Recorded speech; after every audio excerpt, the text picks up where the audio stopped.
नमस्कार मित्रों, जैसा कि हम लोग दीनदयाल उपाध्याय गोरखपुर विश्वविद्यालय बीएड द्वितीय वर्ष की जो परीक्षा होनी है, जो वस्तुनिष्ठ प्रश्न के आधार पर परीक्षा ली जाएगी, उसके बेहतर तैयारी के उद्देश्य से मल्टीपल चॉइस क्वेश्चन आंसर प्रारंभ किए हैं। तो आइए देर न करते हुए प्रारंभ करते हैं। पहला प्रश्न है, सूक्ष्म शिक्षण की क्या विशेषता है? ऑप्शन आपके सम्मुख दिखाई दे रहा है। आप सही उत्तर का चयन करें। इसका जो सही उत्तर होगा वह होगा ऑप्शन डी, ए तथा सी दोनों। तो सूक्ष्म शिक्षण की जो विशेषता दिया हुआ है इन ऑप्शन में, तो पहला ए जो है, एक समय में कुछ ही कौशल के प्रशिक्षण पर बल दिया जाता है, सही है। और एक ही समय में एक से अधिक कौशल का विकास किया जाता है, ये गलत है। और सी ऑप्शन है, इसमें कम समय लगता है, तो यह सही है। तो इसका जो सही उत्तर होगा ऑप्शन डी, ए तथा सी दोनों। आइए अगले प्रश्न की तरफ चलते हैं। प्रश्न संख्या 2 है, कंप्यूटर इनमें से किसमें सहायता प्रदान करता है?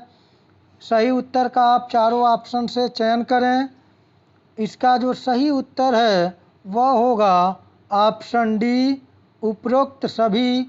कंप्यूटर के द्वारा हम मानचित्रों की आकृतियों के रेखांकन में भी सहायता प्राप्त कर सकते हैं, मूल्यांकन प्रक्रिया में भी सहायता प्राप्त कर सकते हैं, अनुदेशन में भी। इस प्रकार सही ऑप्शन डी है, उपरोक्त सभी। आइए तीसरे प्रश्न को देखते हैं। प्रश्न संख्या तीसरा है, भाषा प्रयोगशाला में एक समय में कितने छात्र कार्य कर सकते हैं? मोस्ट इम्पॉर्टेंट क्वेश्चन है, आप इसका उत्तर दें। 4 ऑप्शन आपके सम्मुख हैं। इसका जो सही उत्तर होगा वह होगा ऑप्शन ए, 20।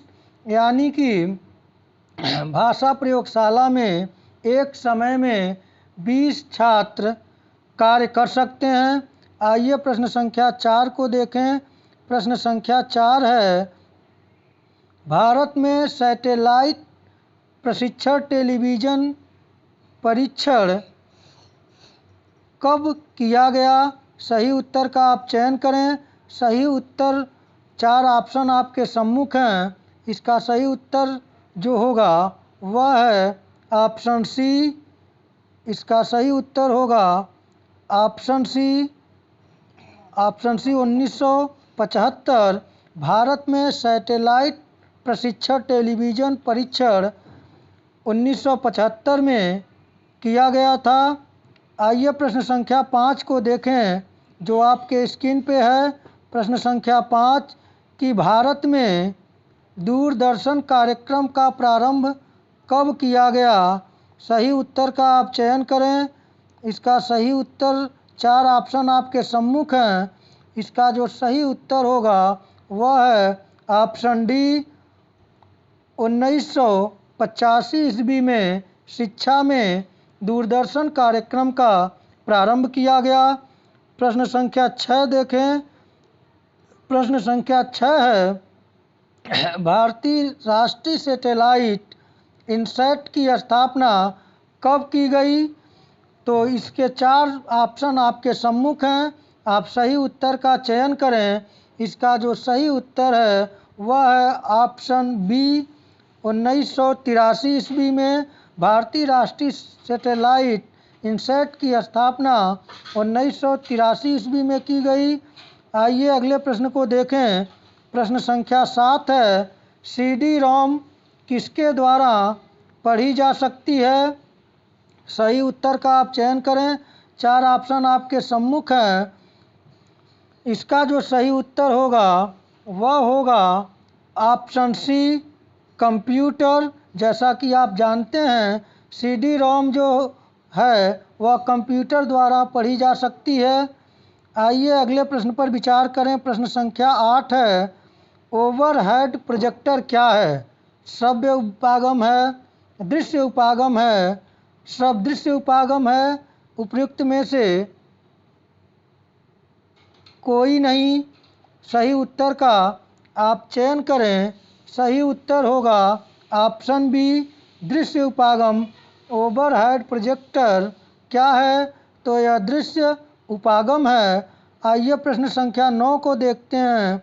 प्रश्न संख्या 9 है, शिक्षक को दूरदर्शन पर छात्रों को शैक्षिक प्रसारण दिखाने के बाद क्या करना चाहिए? तो इसका सही उत्तर का आप चयन करें। इसका जो सही उत्तर होगा वह होगा ऑप्शन ए, प्रसारण विषय पर छात्रों की शंका का समाधान करना। तो इस प्रकार इसका सही उत्तर है। जो प्रश्न पूछे जाएंगे वह आपके विवेक पर आधारित होंगे, तो आप इसे प्रैक्टिस करेंगे तो आपका तैयार हो जाएगा। आइए प्रश्न संख्या 10 को देखें कि प्रश्न संख्या 10 है, शैक्षिक टेलीविज़न योजना के अंतर्गत शिक्षा के किस विशेष स्तर के विकास के लिए टीवी, रेडियो, कैसेट प्लेयर वितरित किए जाते हैं? 4 ऑप्शन आपके सम्मुख हैं। 4 ऑप्शन से सही उत्तर का आप चयन करें। इसका सही उत्तर है ऑप्शन बी, माध्यमिक शिक्षा। शैक्षिक टेलीविज़न योजना के अंतर्गत जो विशेष स्तर के विकास के लिए टीवी, रेडियो, कैसेट प्लेयर वितरित किए जाते हैं वे माध्यमिक स्तर पर। आइए प्रश्न संख्या 11 को देखें। प्रश्न संख्या 11 है, व्यवहार तकनीक की विशेषता क्या है? 4 ऑप्शन आपके स्क्रीन पे दिखाई दे रहे हैं। आप इसके चारों से सही उत्तर का चयन करें। इसका सही उत्तर होगा वह होगा ऑप्शन डी, यानी कि उपयुक्त सभी। छात्र के व्यवहार में वांछित परिवर्तन लाना, शिक्षण का वैज्ञानिक ढंग से मूल्यांकन करना और व्यक्तिगत विभिन्नताओं पर ध्यान देना, यह सब व्यवहार तकनीक की विशेषता है। आइए अगले प्रश्न को देखें। प्रश्न संख्या 12 है, विचलन माप है। विचलन की, केंद्रीय प्रवृत्ति की, सहसंबंध की, इनमें से कोई नहीं। सही उत्तर का आप चयन करें। इसका सही उत्तर है ऑप्शन ए, विचलन की। विचलन माप विचलन की होती है। आइए अगले प्रश्न पर बात करें। प्रश्न संख्या 13 है, यदि सहसंबंध गुणांक का मान प्लस 0.90 है तो हम उसे कहेंगे। 4 ऑप्शन आपके सम्मुख हैं। सही उत्तर का आप चयन करें। इसका सही उत्तर जो होगा वह होगा ऑप्शन सी, सामान्य श्रेणी धनात्मक सहसंबंध। आइए प्रश्न संख्या 14 को देखते हैं। प्रश्न संख्या 14 है, इनमें से कौन सा वस्तुनिष्ठ परीक्षण का गुण नहीं है? तो आप इसे 4 ऑप्शन आपके सम्मुख हैं। इसका सही उत्तर का आप चयन करें। विश्वसनीयता, आत्मनिष्ठता, वैधता, वस्तुनिष्ठता। सही उत्तर जो है कि इसमें से वस्तुनिष्ठ परीक्षण का गुण नहीं है, तो सही ऑप्शन इसका होगा ऑप्शन बी, आत्मनिष्ठता। क्योंकि आत्मनिष्ठता जो है यह वस्तुनिष्ठ परीक्षण का गुण नहीं है, जबकि विश्वसनीयता, वैधता और वस्तुनिष्ठता यह वस्तुनिष्ठ परीक्षण के गुण हैं। आइए अगले प्रश्न पर बात करें। प्रश्न संख्या 15 है, अधिक शुद्ध मापन का पैमाना है। सही उत्तर का आप चयन करें। 4 ऑप्शन आपके सम्मुख हैं। इसका जो सही उत्तर होगा वह होगा ऑप्शन डी, अनुपात। अधिक शुद्ध मापन का पैमाना जो ऑप्शन है इसमें से ऑप्शन डी होगा, अनुपात। आइए प्रश्न संख्या 16 को देखें। 16 नंबर प्रश्न है, मध्यांक का मान सदैव होता है। 4 ऑप्शन आपके सम्मुख हैं। सही उत्तर का आप चयन करें। तो इसका सही उत्तर होगा ऑप्शन बी, अस्थिर। माध्यांक का मान सदैव अस्थिर होता है। आइए प्रश्न संख्या अगले पर विचार करें कि प्रश्न संख्या 17 है, जब प्राप्तांकों का वितरण सामान्य न हो तब कौन सा केंद्रीय वर्ती मान निकाला जाता है। आप सही उत्तर का चयन करें। 4 ऑप्शन आपके सम्मुख हैं। सही उत्तर इसका होगा ऑप्शन डी, इनमें से कोई नहीं। आइए अगले प्रश्न पर विचार करें। प्रश्न संख्या 18 है, किसी व्यक्ति द्वारा अपनी स्वयं की अधिकतम क्षमताओं को प्राप्त करने की मौलिक विधि है, मौलिक प्रवृत्ति कहलाती है। तो इसका सही उत्तर का आप चयन करें। इसका सही उत्तर होगा ऑप्शन ए, आत्म प्रत्यक्षीकरण। किसी व्यक्ति द्वारा अपनी स्वयं की अधिकतम क्षमताओं को प्राप्त करने की मौलिक केंद्रीय प्रवृत्ति जो है आत्म प्रत्यक्षीकरण है। आइए अगले प्रश्न पर विचार करें। प्रश्न संख्या 19 है, रोजर के सिद्धांत के अनुसार सबसे अच्छा परामर्शदाता है एक अत्यंत निकट का मित्र, वैवाहिक साथी, एक निकट संबंधी, उपरोक्त से कोई नहीं। तो इसका जो सही उत्तर होगा वह होगा ऑप्शन बी, वैवाहिक साथी। आइए प्रश्न संख्या अगले पर विचार करें। प्रश्न संख्या 20 है, निर्देशन एवं क्रमिक सेवाओं का उद्देश्य सहायता देना है। 4 ऑप्शन आपके सम्मुख हैं। सही उत्तर का आप चयन करें।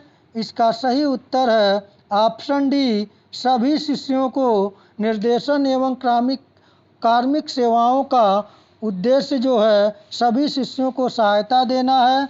आइए अगले प्रश्न पर विचार करें। प्रश्न संख्या 21 है, निर्देशन उपागम समस्याओं के समाधान पर बल देता है। समस्याएं कौन हैं? तो इसका सही उत्तर का आप चयन करें। सही उत्तर है ऑप्शन बी, स्वाभाविक है। आइए अगले प्रश्न पर चलते हैं। प्रश्न संख्या 22 है, व्यावसायिक सूचनाओं के प्रसारण करने का कार्य शायद ही किया जाता है। सही उत्तर का आप चयन करें चारों ऑप्शन से। इसका जो सही उत्तर होगा वह है ऑप्शन ए, मेहमान का।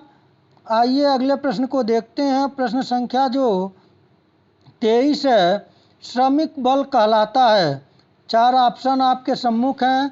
सही उत्तर का आप चयन करें। सही उत्तर होगा ऑप्शन ए, केवल कुल नियोजितों की संख्या। आइए अगले प्रश्न पर विचार करें। प्रश्न संख्या 24 है, निर्देशन को निर्णय लेने में सहायता के रूप में किसने देखा। 4 ऑप्शन आपके सम्मुख हैं। सही उत्तर का चयन करें। इसका सही उत्तर है ऑप्शन सी, जोन्स और मेयर ने निर्देशन को निर्णय लेने में सहायता के रूप में देखा है। आइए अगले प्रश्न पर विचार करें। प्रश्न संख्या 25 है, निम्नलिखित प्रकारों में से कौन सा प्रकार बड़े आकार की शिक्षण संस्थाओं में विद्यालयी सेवाओं के संगठन हेतु सर्वोत्तम है। सही उत्तर का आप चयन करें। 4 ऑप्शन आपके सम्मुख हैं। सही उत्तर है ऑप्शन सी, रेखा कर्मचारी मिश्रित संगठन। आइए अगले प्रश्न पर विचार करें। प्रश्न संख्या 26 है, निर्देशन सेवाओं में सुधार हेतु कौन सा उपाय महत्वपूर्ण है। आप इन चारों ऑप्शन से सही उत्तर का चयन करें। इसका सही उत्तर है ऑप्शन डी, उपरोक्त सभी निर्देशन सेवाओं में सुधार हेतु शिक्षक प्रशिक्षण निर्देशनाभिमुख होना, समाज में निर्देशन की समझ विकसित करना, निर्देशन अभिकरणों में समन्वय स्थापित करना, ये तीनों निर्देशन सेवाओं में सुधार हेतु महत्वपूर्ण उपाय हैं। तो मित्रों, आज हम लोग इन महत्वपूर्ण 26 प्रश्नों को देखें। इसके बाद हम लोग अगले अन्य प्रश्नों को देखेंगे। आप लोग चैनल को लाइक, शेयर और सब्सक्राइब करें, जिससे आपको इस टॉपिक से संबंधित ज्यों ही कोई वीडियो मैं अपलोड करूं, आपको तुरंत सूचना प्राप्त हो सके। तो मित्रों, आज इतना ही। इसके बाद अगले क्वेश्चन के साथ मिलेंगे। तब तक के लिए नमस्कार।